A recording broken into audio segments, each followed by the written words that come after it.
राज्यसभा में नोटों की गड्डी मिलने की हाई लेवल जांच होगी। जांच कमेटी में वरिष्ठ सांसद रखे जा सकते हैं। सुरक्षा एजेंसी, सचिवालय के अधिकारी भी इसमें मौजूद रहेंगे। सदन में लगे सीसीटीवी फुटेज की भी जांच की जाएगी। सीसीटीवी फुटेज भी निकाली जा रही है।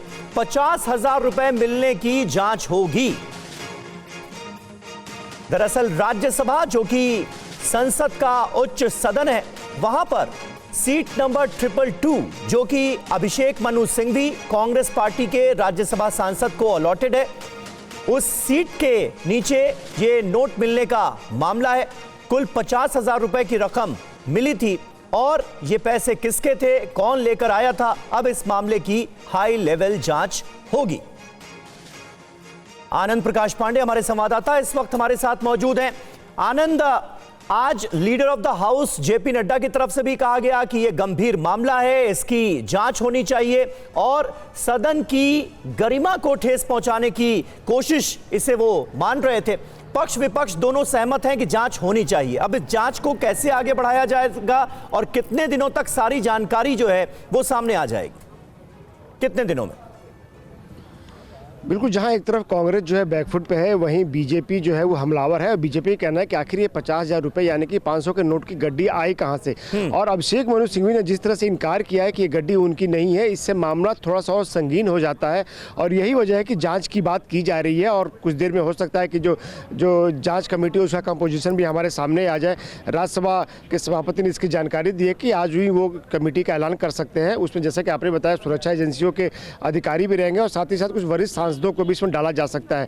और एक बात और कि चूंकि सांसदों की फ्रिस्की नहीं होती है, तो ऐसे में वो नोट की गड्डी लेकर आ सकते हैं। और चूंकि नोट की गड्डी सीट के नीचे मिले, तो हो सकता है कि जो अभिषेक मनु सिंघवी के आगे बैठा हो या पीछे बैठा हो या बगल में जो लोग बैठते हो, उनमें किसी की जेब से वो नोट की गड्डी मिल गई हो, क्योंकि कोई गिर गई हो कि कोई तो 50,000 रुपये कम से कम ऐसे तो फेंक के रख कर जाएगा नहीं। और दूसरी बात है कि सीसीटीवी की जाँच की बात इसलिए भी की जा रही है क्योंकि सीसीटीवी से पता चलेगा कि अभिषेक मनु सिंघवी जो दावा कर रहे हैं कि कितने बजे आए, कितने बजे गए, और साथ ही साथ क्या उनकी सीट के आगे या पीछे कोई आया था, बैठा था या किसी ने निकाल के रखा था। तो ये तमाम बातें जो है सीसीटीवी के जरिए सामने आ जाएगी।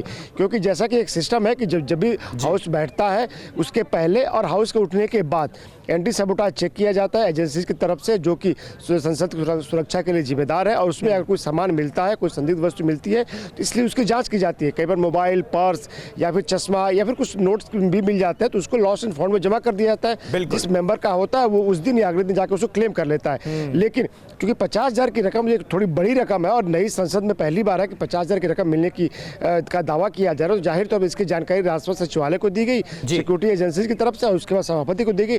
और सभापति ने भी आज यही बात बोली कि जिसका वो पैसा है वो आए वो क्लेम कर। लेकिन अगर कोई क्लेम नहीं कर रहा है, इसलिए अब उसकी जांच की बात की जा रही है कि पैसा आया कहां से और आगे के। और जांच से एक बात और होगी, जांच कमेटी जो आगे के लिए भी कुछ गाइडलाइंस जो है वो तय करेंगी।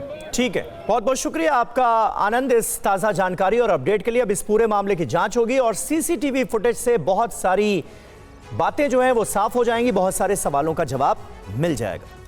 और आइए अब आपको सुनाते हैं राज्यसभा में नोटों की गड्डी मिलने को लेकर सभापति जगदीप धनखड़ ने क्या कुछ कहा था। I hereby inform that during the routine anti-sabotage check of the chamber after the adjournment of the House yesterday, apparently a wad of currency notes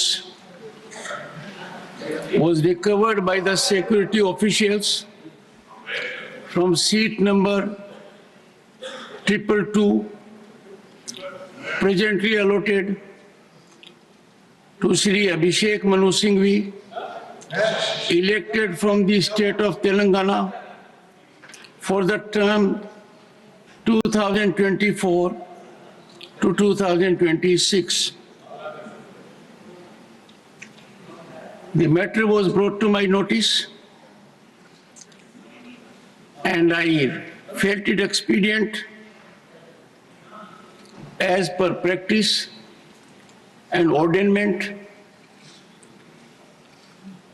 to ensure that investigation takes place in accordance with law, and the same is underway.